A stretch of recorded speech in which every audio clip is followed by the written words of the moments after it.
What is up, people? It is your boy Poetics. I'm here with IndieAmplify, and today we're going to teach you how to make your song better for playlisting. A lot of artists make dope music, but they're making their song in specific ways that doesn't benefit playlisting, and this is hurting them a lot in the long run.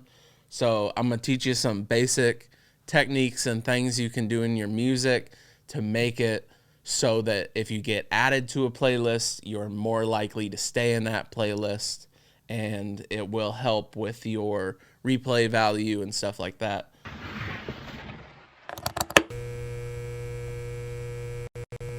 So we're just going to jump right into point number one, which is no waste of space.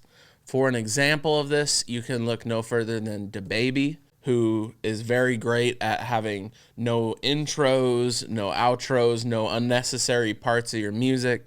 So basically, if there's a part of the song that someone will get turned off to it, you want to take that out. If there's any space where there's no vocals or anything like that, just remove it. This is most important when it comes to the intro specifically, because that's going to be in the playlist, the first spot where people are listening to your music.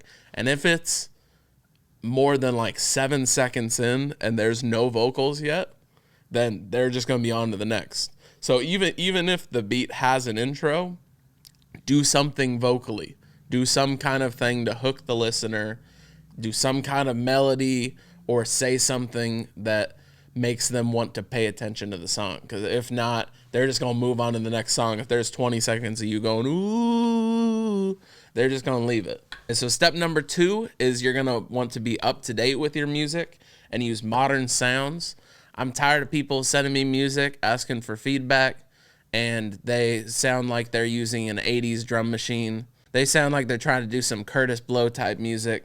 That's not gonna work in 2022.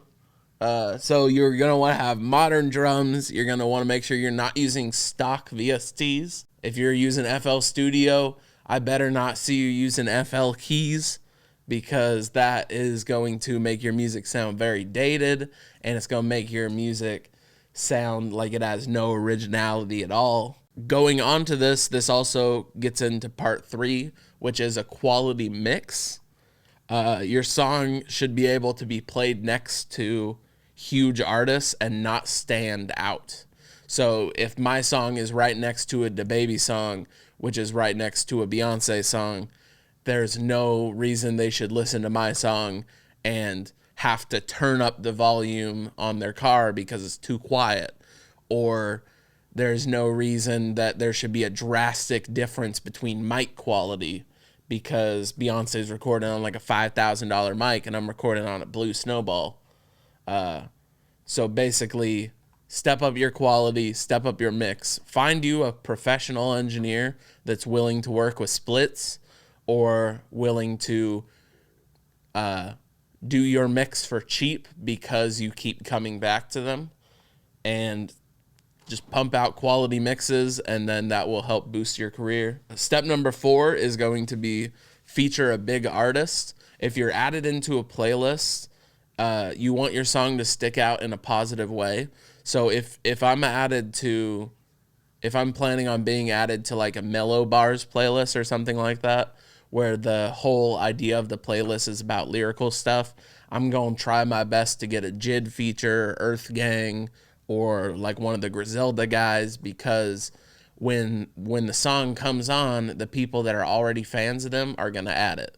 So if I'm in a lyrical playlist and I got like a Tech 9 feature or something, it's going to have a way higher save rate and stream rate because people are going to go to the playlist, they're going to see the featuring of that artist, and they're going to be like, oh snap, I didn't know they had a new song out, even though it's not their song, it's my song. So they're going to save it, they're going to share it on their social platforms more likely because of that. So this will also help with your save rate, replay value, and all of that will keep you in the playlist longer, get you more streams. And if that's successful, a lot of time what Spotify will do is they'll put you, if it's like a new artist, they'll put you in a smaller playlist. And then if your song is performing really well, they'll bump you up. Step number 5 is shorten your verses. There's a reason why I love Eminem. I love Eminem a lot, but there's a reason why a lot of his newer songs won't be in playlists for very long, is because they have high skip rates, because he's doing these giant 5-minute verses, and sometimes it's better to not even do a full 16, but shorten your verse to 12 bars so then you can fit more artists on the song. So keep your verses really short and then have it bring back to the super catchy chorus, and this will help keep listeners engaged to the song without just skipping past it. Thank you so much for watching this video. Go follow IndieAmplify. We're going to be posting tons more tips to learn more and learn how you can further your career and monetize your following.